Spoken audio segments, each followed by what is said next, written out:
Hello बच्चों, आइए आज हम लोग इस क्लास में शब्दालंकार के जो कुछ भेद बचे हुए हैं उसको अध्ययन करते हैं। देखते हैं शब्दालंकार के कुछ भेद। शब्दालंकार जो शब्द पे आश्रित अलंकार है, शब्द के द्वारा जो चमत्कार उत्पन्न करता है, शब्दालंकार। उसमें पांचवा जो है विवक्षा अलंकार देखेंगे आप लोग।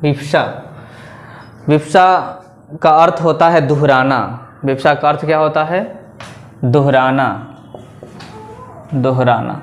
इसमें एक शब्द की आवृत्ति होगी, लेकिन यहाँ पर विशेष रूप से आपको समझना ये है कि ये मन के भावों को प्रदर्शन करता है। ये मन के भावों को प्रदर्शन करता है। जहाँ पर मनोभावों का प्रदर्शन होता है वहाँ पर, जैसे दुख है, आश्चर्य है, घृणा है, खेद है, प्रसन्नता है, खिन्नता है, नाराज़गी है आदि भावों को प्रकट करने के लिए जहाँ पे एक ही शब्द की पुनरावृत्ति कर दी जाती है, वहाँ पर क्या होता है? विवक्षा अलंकार होता है। जैसे उदाहरण में आप देखेंगे, हहलि हहलि अधिकाहिय कांपे।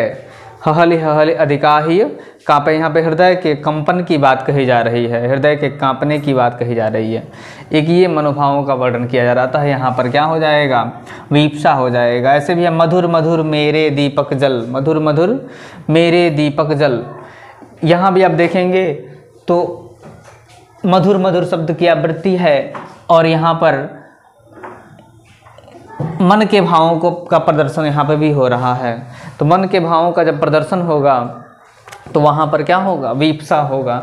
ऐसे ही एक और एग्जाम्पल मैंने लिखा, देखेंगे आप लोग। राम राम यह कैसी दुनिया, कैसी तेरी माया। राम राम यह कैसी दुनिया, कैसी तेरी माया। जिसने पाया उसने खोया, जिसने खोया पाया। राम यह कैसी दुनिया, कैसी तेरी माया। यहाँ पर देखेंगे आप तो यहाँ पर भी जो है कि एक आश्चर्य भाव को प्रकट किया जा रहा है, इसलिए यहाँ पर क्या हो जाएगा? यहाँ पर भी विवक्षा अलंकार होगा। बात करते हैं सबसे जो है कि ज़्यादा प्रचलित और सबसे ज़्यादा पूछे जाने वाले एग्ज़ाम में सबसे ज़्यादा प्रयुक्त होने वाले अलंकार, पुनरुक्ति प्रकाश अलंकार की। ये शब्द अलंकार ऐसा है जिसका जो ज़्यादातर एग्ज़ामों में आता है। पुनरुक्ति प्रकाश अलंकार। पुनरुक्ति, इसको यह दो शब्दों के योग से बना है। पुनः धन उक्ति, पुनः धन उक्ति, पुनः धन उक्ति अर्थात दोबारा कथन, दोबारा कहना। अर्थात यहाँ पर भी देखेंगे आप तो मन अभिष्ट भावों को क्या किया जाता है? सुंदर बनाने के लिए, जो भी बात कही जाती है उस बात को सुंदर बनाने के लिए, आकर्षक बनाने के लिए एक शब्द की आवृत्ति की जाती है, दोहराया जाता है। एक शब्द की पुनरावृत्ति की जाती है। जब दोहराया जाएगा अभिष्ट भाव को सुंदर बनाने के लिए, वहाँ पर पुनरुक्ति प्रकाश होगा। देखिए दोनों में थोड़ी सी समानता है, लेकिन यहाँ पर क्या है कि मनोभावों को, दुख, आश्चर्य, घृणा आदि भावों को प्रकट करने के लिए यहाँ पे प्रयोग होता है। लेकिन यहाँ पर जो है साधारणतया ऐसे ही शब्द को चमत्कृत करने के लिए, या कहेंगे कि वाक्य को सुंदर आकर्षक बनाने के लिए यहाँ पर प्रयोग कर दिया जाता है, आवृत्ति कर दी जाती है, दोहराया जाता है। जैसे दिया हुआ है, राम कहत चल, राम कहत चल, राम कहत चल भाई रे। राम कहत चल, राम कहत चल, राम कहत चल भाई रे। देखिए यहाँ पे एक ही जो है कि शब्दों की आवृत्ति हो रही है, लेकिन उसका अर्थ तो कोई अलग है नहीं, अर्थ भी वही है, समान है। केवल जो है आकर्षक बनाने के लिए उसकी आवृत्ति की गई है। अतः यहाँ पर क्या हो जाएगा? पुनरुक्ति प्रकाश हो गया। और भी देखिएगा, धीरे धीरे रे मना, धीरे सब कुछ होए। यहाँ भी देखिए धीरे धीरे धीरे शब्द 3 बार आया है। यहाँ भी पुनरुक्ति प्रकाश है। पुनरुक्ति, दोबारा कथन, याद रखेंगे, नाम से ही पता चल रहा है। सूरज है जग का बुझा बुझा, बुझा बुझा शब्द की आवृत्ति देखिए यहाँ पर आया हुआ है। चमचम बिजली चमक रही है उर्मे घन के, थम थम दिन के तम में सपने जगते मन के। ऐसे जो है कि आवृत्ति जब होती है जहाँ पर, ऐसे जहाँ पे आवृत्तियाँ होती हैं, दोहराया जाता है शब्दों को, वहाँ पुनरुक्ति प्रकाश अलंकार होता है। देखेंगे एक और उदाहरण है, ललित ललित काले घुघराले, बाल कल्पना कैसे पाले।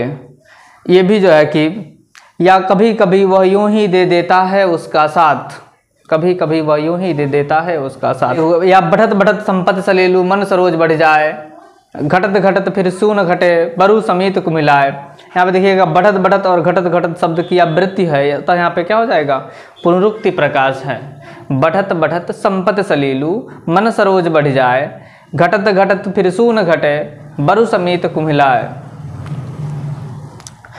विशेष इसका अर्थ से विशेष मतलब नहीं है, अर्थ इसका यह है कि बढ़ते बढ़ते संपत्ति रूपी जल, संपत्ति रूपी धन रूपी जल बढ़ने से मन रूपी सरोज भी, पंकज भी, कमल भी बढ़ जाता है, लेकिन घटने से जब क्या होता है, जब संपत्ति रूपी जब सलील जब जल घटता है, धन रूपी जब जल घट जाता है, तो वहाँ पर क्या होता है, मन रूपी जो सरोज जब बढ़ चुका है वो नहीं घटता है और उसकी कमी हो जाती है। इसलिए वो क्या हो जाता है, बरु समेत को मिला है, जड़ समेत को मिला जाता है, ऐसा माना गया है। बिहारी जी की दोहा है, प्रसिद्ध दोहा है, ये याद रखेंगे। देखेंगे जो नेक्स्ट है पुनरुक्त वदाभास। पुनरुक्त वदाभास मतलब जहाँ पे केवल पुनरुक्ति का आभास होगा, ऐसा लगेगा कि पुनरुक्ति हुआ है लेकिन पुनरुक्ति होता नहीं है, या कहेंगे कि होता है लेकिन वो स्पष्ट दिखाई नहीं देता है। पुनरुक्ति होता है लेकिन स्पष्ट नहीं होता है। तो जैसे दिया है, देखिए यहाँ पुनरुक्ति का आभास मात्र होता है। शिव शंकर हर भव भय मेरे, शिव शंकर हर एग्जाम्पल है, शिव शंकर हर भव भय मेरे। आप देखेंगे तो शिव, शंकर और हर तीनों का अर्थ भी शंकर ही है, लेकिन केवल शिव शिव शिव नहीं लिखा है, केवल शंकर शंकर शंकर या हर हर हर नहीं लिखा है। इसलिए यहाँ पे देखेंगे तो पुनरुक्ति का आभास केवल मात्र हो रहा है, तो अतः यहाँ पर क्या हो जाएगा, पुनरुक्त वदाभास हो जाएगा। इसी तरह से आप देखेंगे समय जा रहा और काल है आ रहा, सचमुच उल्टा भाव भुवन में छा रहा, सचमुच उल्टा भाव भुवन में छा रहा। देखेंगे समय जा रहा और काल है आ रहा, सचमुच उल्टा भाव भुवन में छा रहा। यहाँ पे जो समय है और काल है, दोनों का अर्थ क्या है, समय से ही मतलब है, दोनों का अर्थ समय ही है। काल का भी अर्थ समय से ही लिया गया, समय का अर्थ समय ही, लेकिन शब्द को क्या किया गया है, बदल दिया गया है, उसके दूसरे अर्थ को गिर में प्रयोग हुआ है। अतः यहाँ पर क्या है, पुनरुक्त वदाभास अलंकार होगा, पुनरुक्त वदाभास अलंकार। That's all, thank you. फिर देखते हैं नेक्स्ट जो है अर्थालंकार अगली वीडियो में।